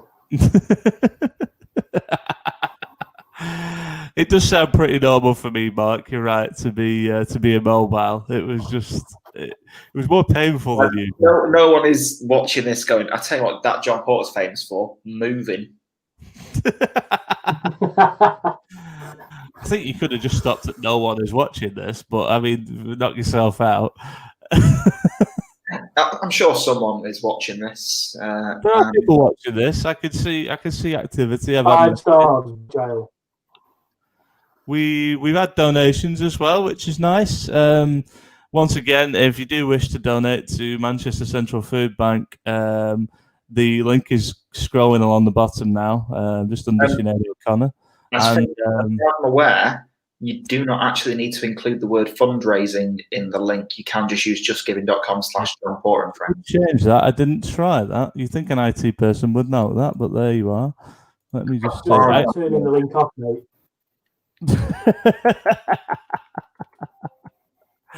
I've just been hoisted by my own joke there, haven't I? Yes, it would appear you are right. However, I can't be asked to change it. Oh, I'm saying that for the benefit of the viewer. Yeah, the link's in the description as well. Realistic. I mean, I don't know why I'm in that tone of voice, because when it hits like 3 a.m. on Tuesday during the election stream, there's no fucker going to be watching that. No one is staying up all night to watch our nonsense for 10 hours. To be fair, if I wasn't working, Mark, the following day, which I am, I probably would do. Purely because why couldn't you have got a job in a non-essential business? Then we could have had you all night. I mean, some would argue I do work for a non-essential business, but there you go. Those views are my own and not the views of my employer. Probably should have opened with that. But yeah. Can we discuss what is classed? What is a non-essential business?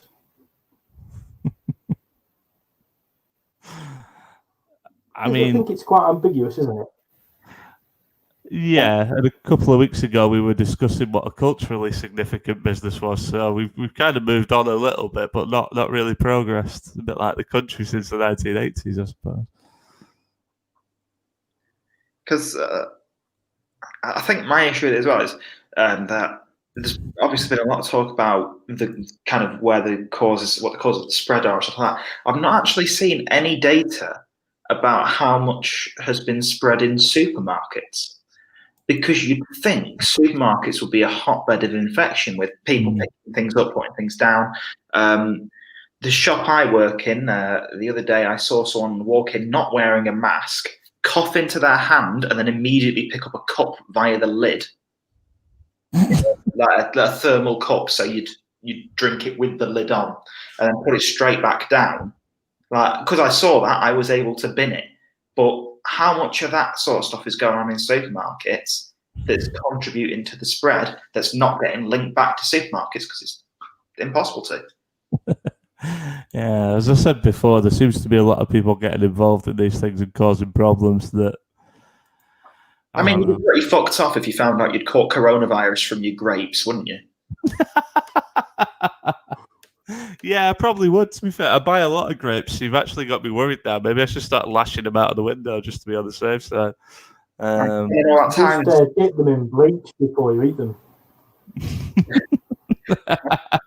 Spending all that time staying 6 feet apart from everyone you know, and then all of a sudden you just get coronavirus from a chip. I wonder if, like they say, like for children, you have to be careful with grapes because they choke on them. What if anyone's actually died from COVID because of a grape? I have to have a whole new warning on the package there. And that's what we want you to leave with tonight, the thought that you could possibly die from COVID due to a grape.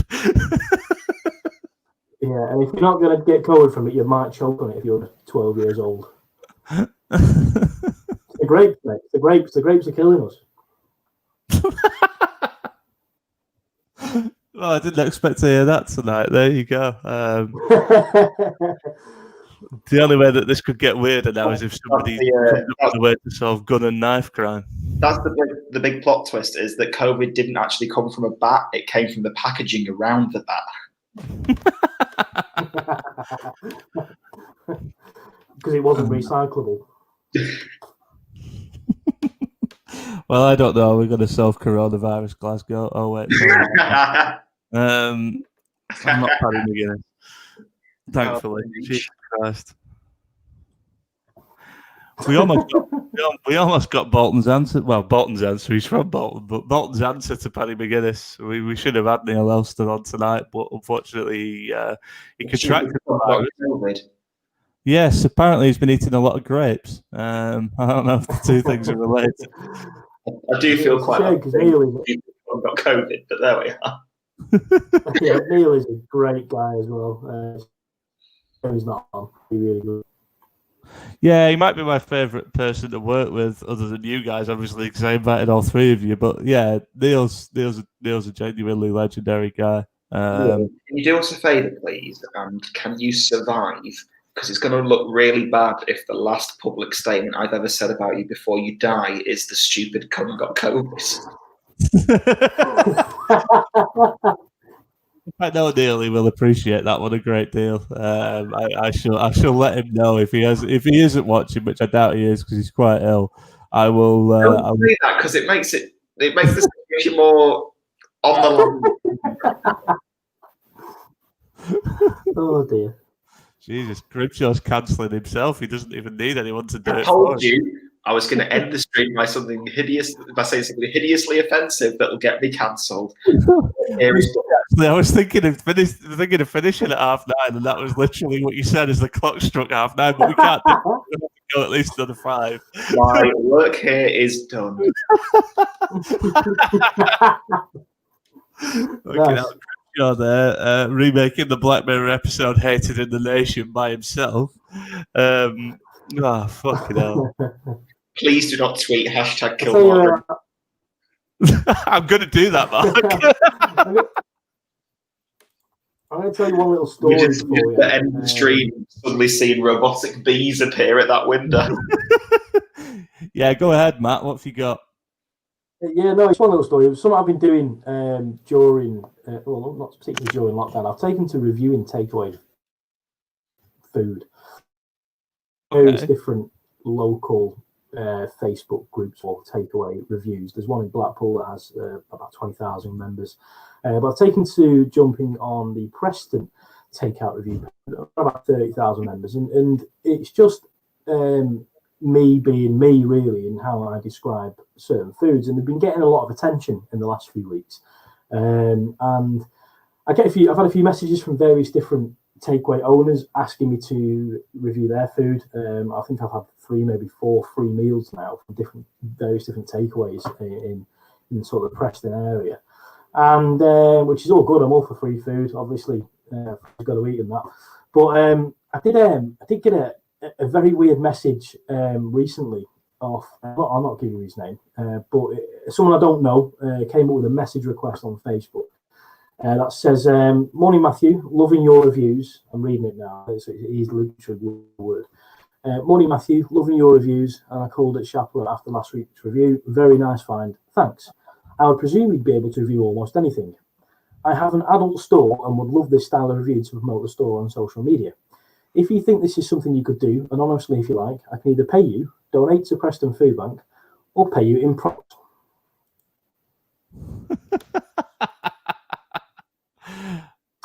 I look forward. So expect to see me. Expect to see me walking around, looking at dildos and rubber fists. I look forward to when we do a stream next week and we just have to end with a card saying, "Rest in peace, Matt Davenport. Died from COVID from a fleshlight." I mean, I'll die happy. Oh no, that's the week before the death. Is the use of that? You'll die on an incubator. Fucking hell, Mark. Yeah,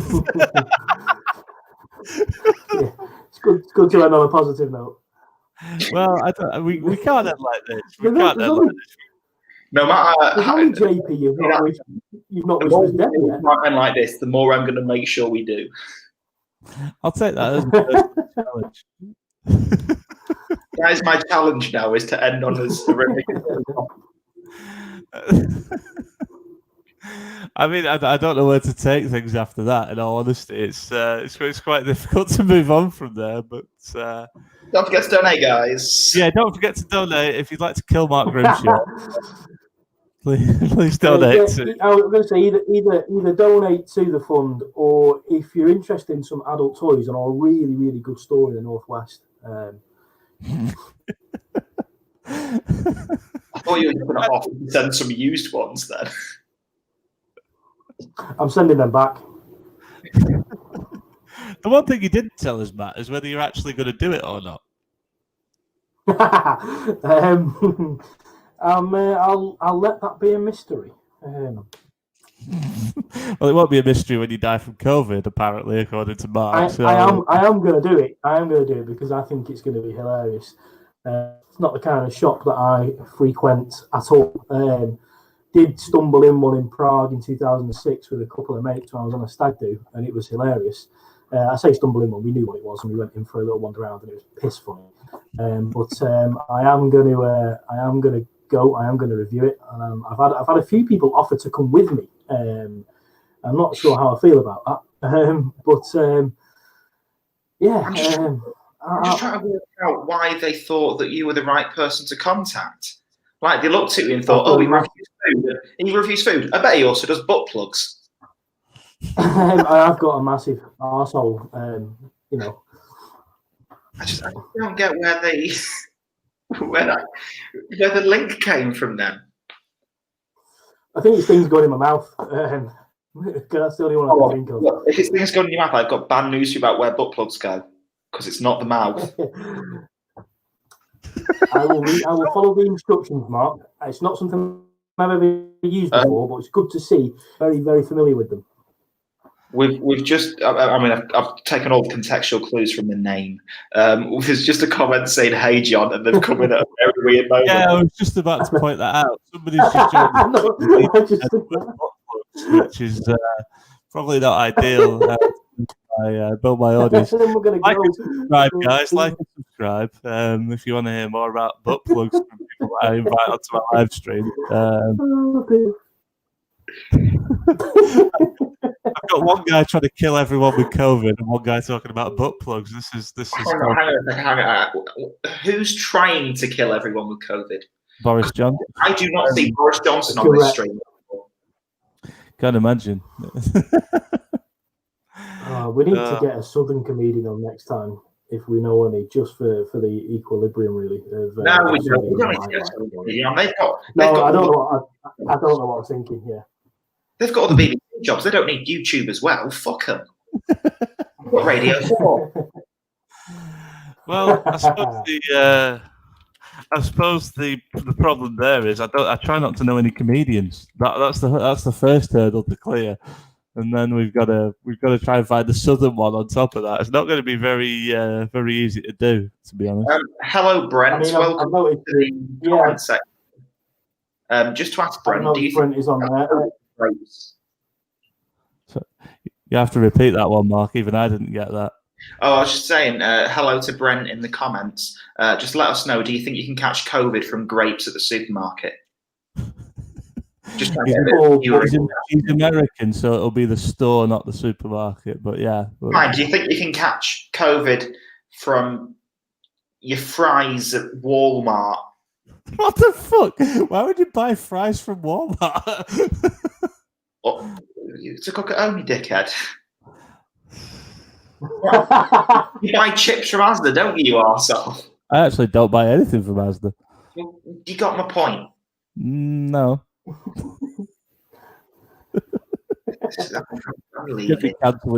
well-known supermarkets are available. He's going to find one of my old comedy clips and find where I said something transphobic or racist or something. You do comedy, do you? Not anymore. None of us do. Yeah, I'm using old school heckling now. Let us know when you've started. When's the comedy on? I had a heckle. I think you were at this gig, JP, in Poland way back in the day at the Grapevine, where because I'm not 6'6", a guy went, "Well, stand up then."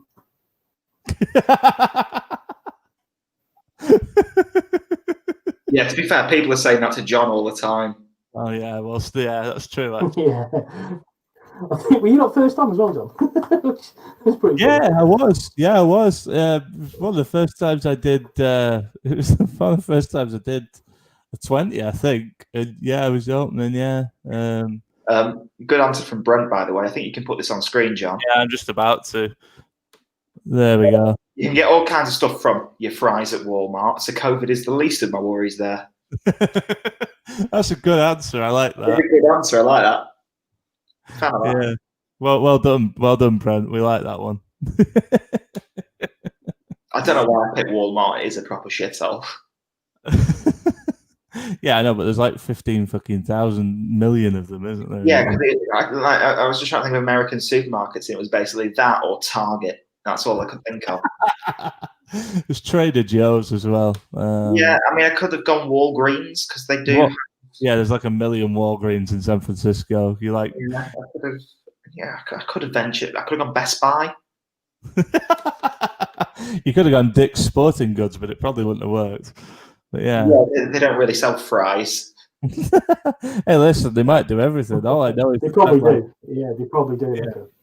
All I know is the tagline is every season starts with Dick's, which is probably my favorite advertising line of all time.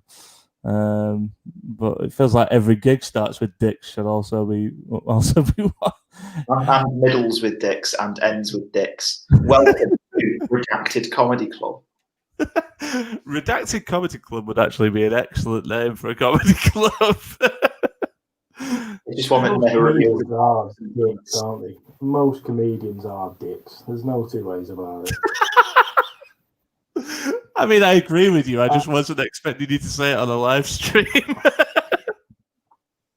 Well, you know, obviously there's some aren't, and if you're watching now, fellow comedians, it's not you. How do you do, fellow comedians? It could be them, though. We don't know. Well, I don't know. It probably is. We don't know who's watching. There's a very good chance it could be them. I think yeah, you're a dick. I think I've successfully eliminated most comedians. So, sorry, you've eliminated most. You've murdered them. Is that what you've been up to during lockdown? Going to people's houses, eliminating them. Neil Elston does not have COVID. John's just shot him. Yes. Yes, I am an assassin, of course.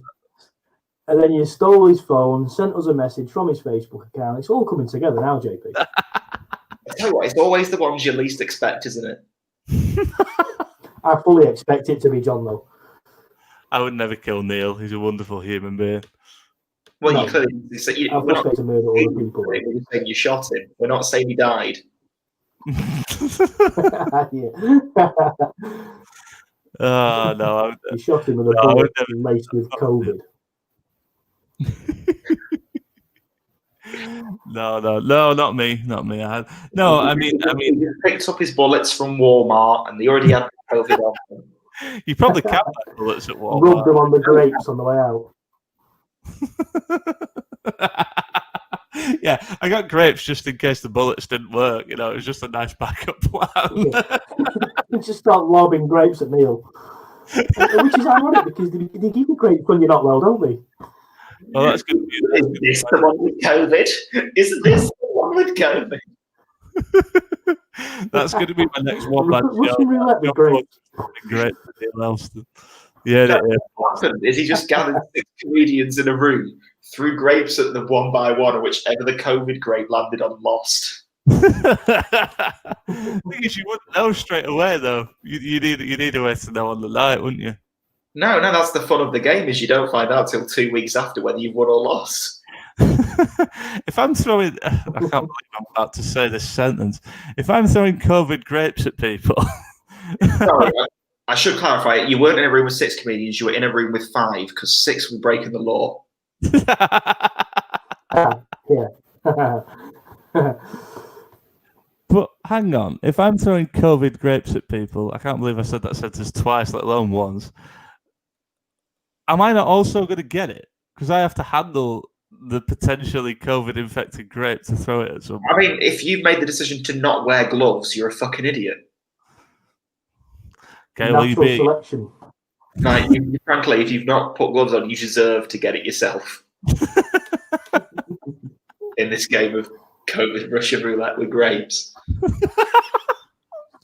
Well, this is fucking descended. I think ITV are struggling for game shows at the moment, but that could be right up there. Oh, they better not, because they'll just get Stephen Mulhern to host it. No, it'd be Paddy McGuinness. To next COVID grapes this Saturday on ITV.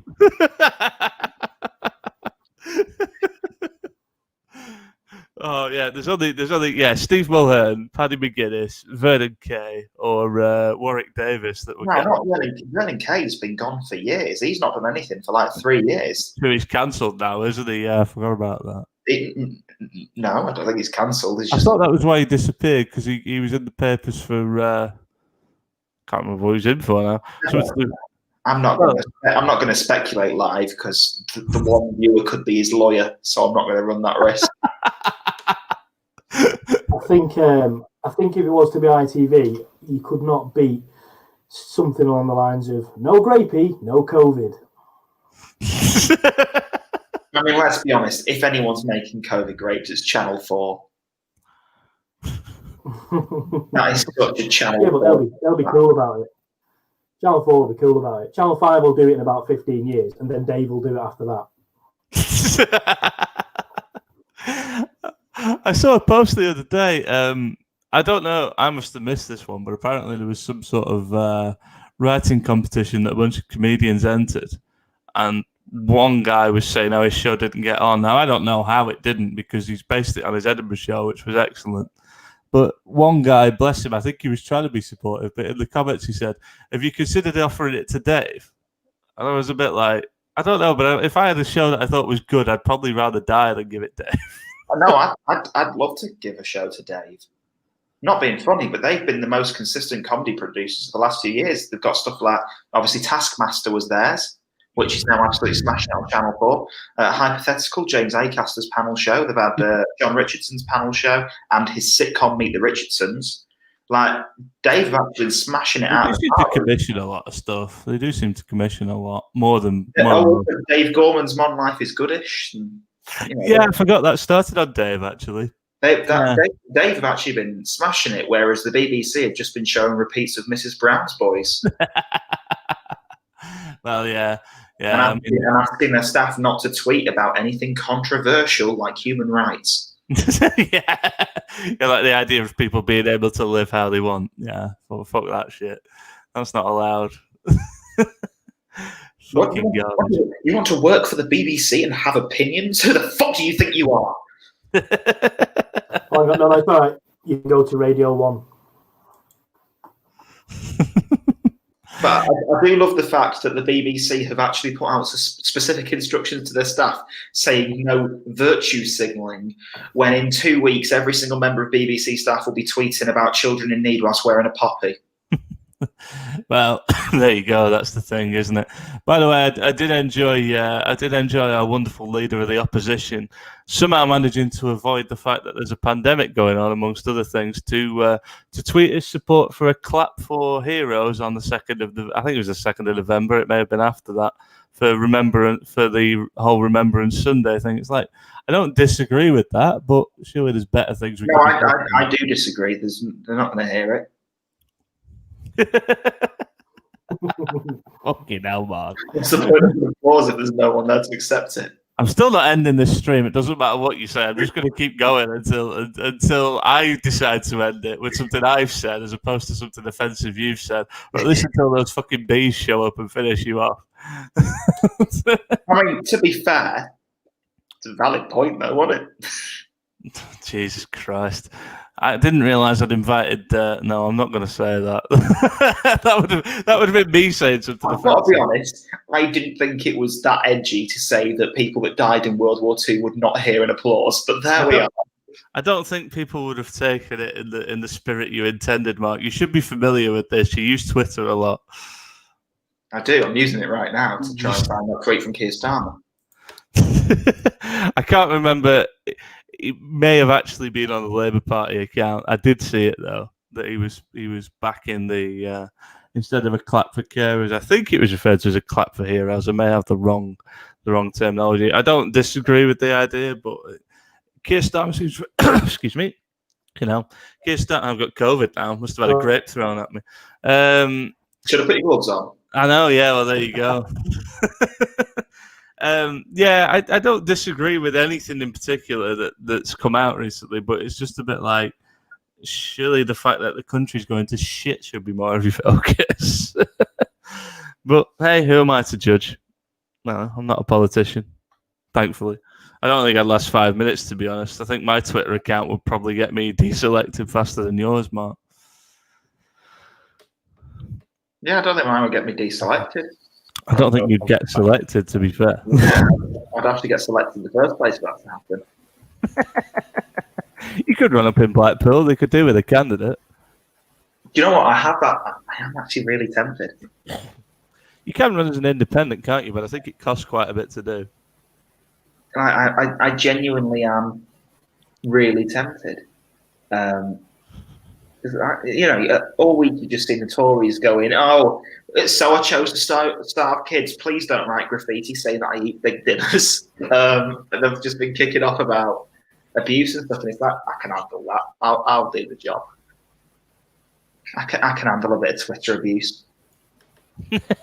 I mean, to be successful in Blackpool's politics world, you need to not be living in Blackpool, as it appears to be the case. No, all you need to do to win Blackpool is say that you'll reopen the fucking airport. Literally all you need to do to win Blackpool. Oh God, is that the vote winner up there? I didn't Even though your MP has literally no say on whether the airport opens or not, people campaign said, "Oh, I'll reopen the airport." What planes have you got, mate? How are you doing this? Do you own Jet2? If not, fuck off. And if you do own Jet2, also fuck off, you little brat. Oh, Jesus Christ. I think you went to Florida just before things got locked down initially, didn't you, Mark? Well, yeah, I went mid-February to early March, so it was at the time where we were aware of COVID, but we didn't do anything about it. It was quite a weird one, really, because I was in the weeks before going, I was like, I don't know whether I should even be traveling, because it didn't feel right. But obviously, I wasn't in a position to cancel the holiday without the government cancelling it for me. Otherwise, I would have lost $4,000. Yeah, not an ideal scenario to be in. And then when I got there, everything was just being treated as normal. So it was still massive crowds, no hand sanitizer stations or anything like that dotted about. Despite the fact that when I'd left Manchester, I managed to buy the last lot of hand sanitizer they had in WH Smith's. Now, bear in mind that I was at the airport at 8 in the morning, so they had nothing to last the rest of the day. And yet when I got there, absolutely nothing. They were putting hand sanitizer stations into the airport in Orlando on the day that I left. They didn't actually receive their first testing kit in Orlando until the day after I left. So we'd have had no clue how prominent coronavirus was in Orlando at the time I was there, because there was no way of finding out. When I got back, a couple of days after I got back, I saw news that someone who worked for the TSA, their airport security people, who worked in Orlando International Airport, had been diagnosed positive with coronavirus. I remember you telling me about that. Yeah. So I went into 2 weeks isolation when I got back, because I was like, well, because I had a cough when I was over in America, and I was like, well, I don't know whether I've picked some up here or not. I can't take that risk because I work in a hospital. Yeah, no, it was the wise thing to do. I do love the fact that you travelled from probably the second worst country at dealing with COVID to the worst country at dealing with COVID. Yeah, but the worst country at dealing with COVID does have Disney World, so it's still. They could have solved the problem if they stopped producing grapes. That's all they needed to do. That's all they needed to do. Just wipe out the vineyards and problem solved. You know, it's weighing up on balance. Here, I've got Boris Johnson and Blackpool Pleasure Beach. There, I've got Donald Trump at Disney World. You know.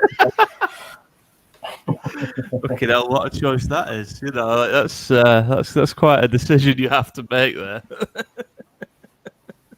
I mean, don't get me wrong. It'd be nice if when I go back next year, I'm choosing between Boris and Biden, but it's still Disney World. Yeah, well, Mr. We don't know. It may not still be Disney World. Not to step on your election special, which go on, plug it again. Your election special. We mentioned. I don't think we've mentioned it yet, have we? I don't know what you're on about. Right, the election special that we're doing from 9:30 on Tuesday on the Social Distance Warriors YouTube, Facebook, and Twitch. That one. That one, yes. All right. Slipped my mind. Oh, you have mentioned it. You have mentioned it. Not to step up. Have you got a podcast, Matt? Because you not mentioned that. Funny you say that. After Tuesday night, when you're doing your election special, if people are still awake and looking for something else, American related as well to listen to, that'll fill an hour or so. Wednesday at 12 o'clock on all podcast platforms, you will be able to listen to episode 6 of the Third and Short podcast, which is an NFL related podcast, and it is just 3 fat lads talking about American football. But I mean, I wasn't going to mention it, but yeah, as soon as you sort of shoehorned it in for me. John has lost control of the class. I'm slightly annoyed that he said it's 3 fat lads talking about American football, but he hasn't actually asked me to be on it yet. I mean, it seems like I should. We have a list of people who need to be on it, various stages in the season, and you are on the list, JP. Do not worry. I'll be honest, guys. This doesn't feel like the best time to be doing admin. You need to be careful with listing comedy at the moment as well, as we discovered this week. So yeah, be mindful. Don't publish it anywhere, and don't do it in Comic Sans. John, you were going to ask a question. What was it? I wish I could remember. It was about Biden. Yes, it was. I wanted your thoughts on Mr. Biden. Are you a fan? Or is it just one of those where you're like, we could do with someone halfway sensible, so he'll do? I think he's the best we can hope for in the current situation, which isn't a positive comment on him. No, I would agree with that. I think his biggest strength is that he's not Hillary Clinton. Oh, his biggest strength is that he's not Hillary and he's not Donald. And yeah, exactly. Most people, that'll do. But I feel like it's extremely depressing that we've got to a point where we're looking at politicians and having to go, well, that'll do. Well, I mean, we've seen a lot of that recently. Politicians are kind of failing everywhere, really, but certainly more prominently in the US and the UK, I would say. I think Biden's inoffensive enough to win the election, and that's pretty much the best you can hope for. But I also find stuff like vote blue no matter who, or over here, a vote for anything other than Labour being a vote for Tory. I find that so depressing and so dispiriting. Yeah. Just the fact that you're faced with 2 bad options, but you're being forced into one you don't want because it's better than another one you don't want. And it's like, I'm going to pick neither, and that's my democratic right. And if you want me to pick one, stop giving me cunts to choose between. No, I totally agree. And it's a bit of an indictment to the voting systems in both countries that it is the way that it is. I don't think there's any way to... Right. The big danger of a 2-party system is if those 2 parties both decide to put cunts up, you're left voting for a cunt. Are you just trying to shoehorn the word cunt in as much as possible? Right? No, that's legitimate anger at the state of the political system. The entire system is broken. It's not fit for purpose. And you shouldn't be in a position where you're forced to vote for someone you don't agree with because they're slightly better than the other option. Like, why have we got to a point where politics is a race to the fucking bottom? Don't know, but it feels like it's been coming for a while. I think that's the thing. It's not something that's happened overnight. It's been a gradual process for God knows. You could go back as far as you want, but I think it's been a gradual process. Once again, we appear to be doing a politics live stream. You started this. But, well, to be honest, we're almost at 2 hours, which I didn't actually think we'd get to. We've had some donations. We've had fluctuating viewer numbers in the same way that Labour has fluctuating poll numbers. Some of them are great and some of them weren't. But you know what? Labour would be doing so much better right now if they had an opinion. Well, yeah, exactly. Just have one opinion, guys. Just what? You picked an opinion, and that opinion is kicking Jeremy Corbyn out. Oh, great work, guys! Really well done. And they kicked him out for having an opinion. Yeah. I mean, I could... Jeremy wants to take a side on something in the Labour Party. How fucking dare he? Yeah, well, it's that old joke, isn't it? Why did the centrists cross the road? They didn't. They're still stuck in the middle of it. So I mean, it's nothing new there. That's going to be the case for a while, unfortunately. Listen, before Mark says anything else offensive, I think we should probably wrap this one up. Sorry, you muted my mic. You're muted my mic. I'm actually getting fucking cancelled here. It's going to turn really Black Mirror in a second. You're going to hold a shard of glass up to your throat while screaming at me. In my mic when I want to call Keir Starmer a cunt. Hey, listen, I got no problem with that. That's the least offensive thing you've said tonight, as far as I'm concerned. He's thinking about it. I'm going to have to hit remove in a second. No, guys. I appreciate you both being here. It's been an experience. No, I really enjoyed it. Do you know what? Next time we do this, have a plan of topics to talk about, and it won't get to this point. We did, to be fair, we did kind of cover most things I thought we would. We just meandered into areas I wasn't expecting, such as COVID grapes and things like that. All right, the stream. I think we did well. I think it was good. Comedy writes itself. Sometimes it does, yeah. Sometimes. I've got to be honest, this is making me feel a lot more confident about the election show on Tuesday if we've managed to go for 2 hours without any actual plan. Because this 10-hour show's actually got some planning behind it. See, I knew we would, because I knew bringing you guys in, it would be fine. That was literally what I was working on the basis of. If I'd had Neil too, it would have been a dead cert. I think we could have gone 3 hours with Elston here. If we'd have Neil, I think we'd be going to Monday. Yeah. We actually would, wouldn't we? Yeah, we would have been here long enough to join Grimshaw's election special afterwards. No thanks, guys. I need sleep before that. Well, yeah, I know. We could have let you go, in the interim, get some sleep, but we would have still been here. This isn't the normal room that I do recordings and stuff from. I've just had to move into a different room ready for election night, so as to not wake up my family. So I've basically just been shunted into the room where the Hoover's kept. Literally all that's in there is the Hoover. Jesus. Well, I think the Hoover has a bigger room than I do. I'm going to wrap the live portion of this up. I think we stay in even when I end the broadcast. So if we want to continue shooting the shit, that's fine by me. But just a quick thank you to everyone that's watched it. I mean, none of them are watching it now, so it's a complete waste of time.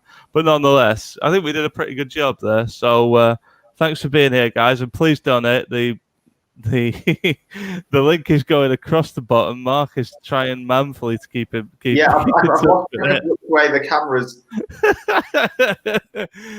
We appreciate all your donations. We appreciate you listening to us talk absolute shite for 2 hours. And yeah, thanks very much. If you liked us, like and subscribe to all our social medias. They should be available somewhere. If you've got to this show, it's because of me, so you'll have an idea who's Remember, get your sleep in now and stay awake all Tuesday night, because we will be here to reveal who has won the presidency. It's going to be Donald. Who has won the presidency? All right. Good evening, ladies and gentlemen. See you later. Trick or treating.